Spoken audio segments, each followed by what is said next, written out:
चैत्र नवरात्रि क्यों मनाई जाती है? असली रहस्य जानकर चौंक जाएंगे। अपनी आंखें बंद करो और थोड़ी देर के लिए इस दुनिया से दूर चले जाओ, क्योंकि जो कहानी मैं आज तुम्हें सुनाने वाला हूँ वो सिर्फ एक धार्मिक त्योहार की कहानी नहीं है।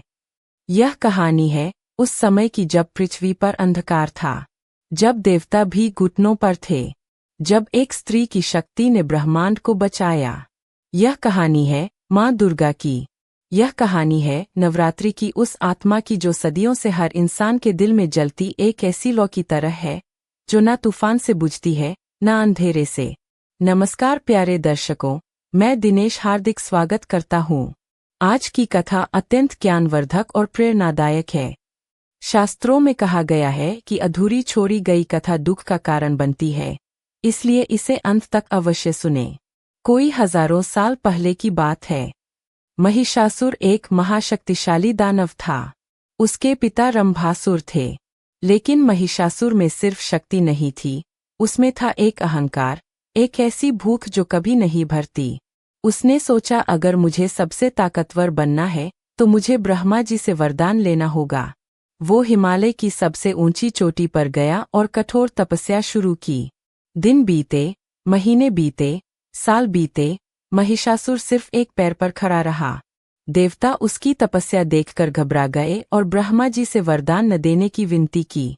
लेकिन ब्रह्मा जी बोले, जो सच्चे मन से तपस्या करता है उसे फल मिलना ही। भाग 2। ब्रह्मा जी का वरदान और महिषासुर का अहंकार। एक दिन ब्रह्मा जी प्रकट हुए। महिषासुर के सामने चतुर्मुखी ब्रह्मा खड़े थे। ब्रह्मा जी बोले, वत्स तुम्हारी तपस्या से मैं प्रसन्न हूँ, मांगो क्या चाहिए। महिषासुर के होठों पर घमंड की मुस्कान आई। उसने कहा, हे ब्रह्मा, मुझे ऐसा वरदान दो कि मेरी मृत्यु किसी पुरुष के हाथों ना हो।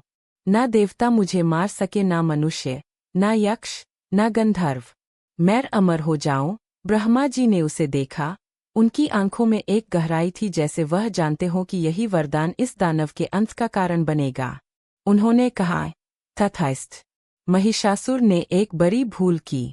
उसने किसी स्त्री से अपनी रक्षा नहीं मांगी।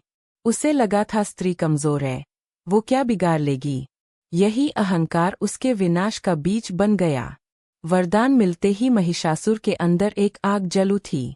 उसने अपनी विशाल और क्रूर सेना तैयार की।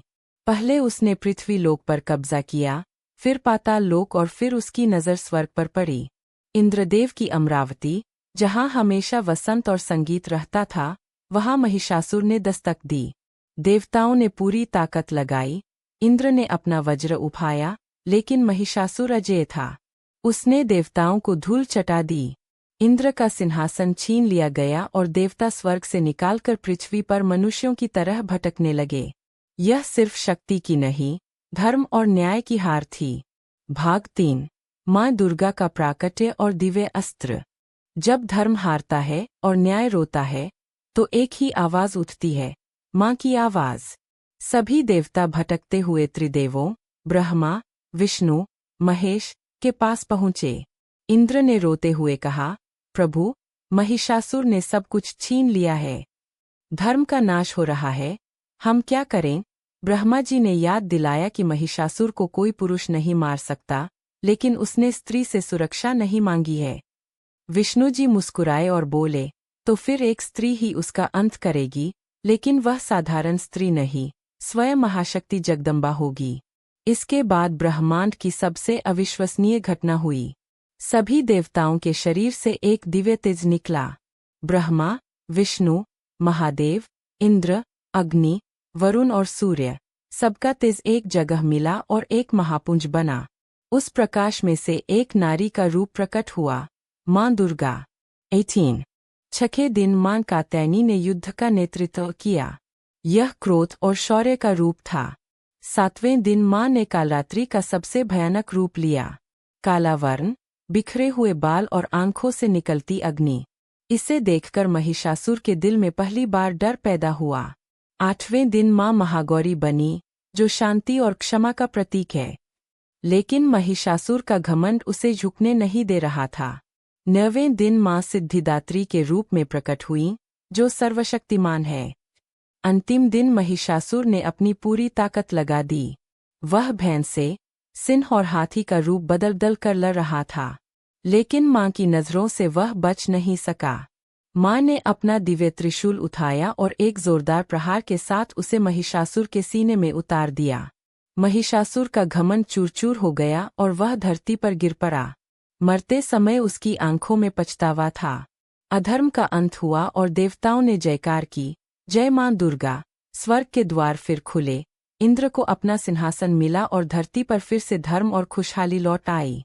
यही जीत हम आज भी नवरात्रि के रूप में मनाते हैं। भाग 6, चैत्र नवरात्रि का रहस्य और भगवान राम की विजय। अब सवाल उठता है कि चैत्र नवरात्रि विशेष क्यों है?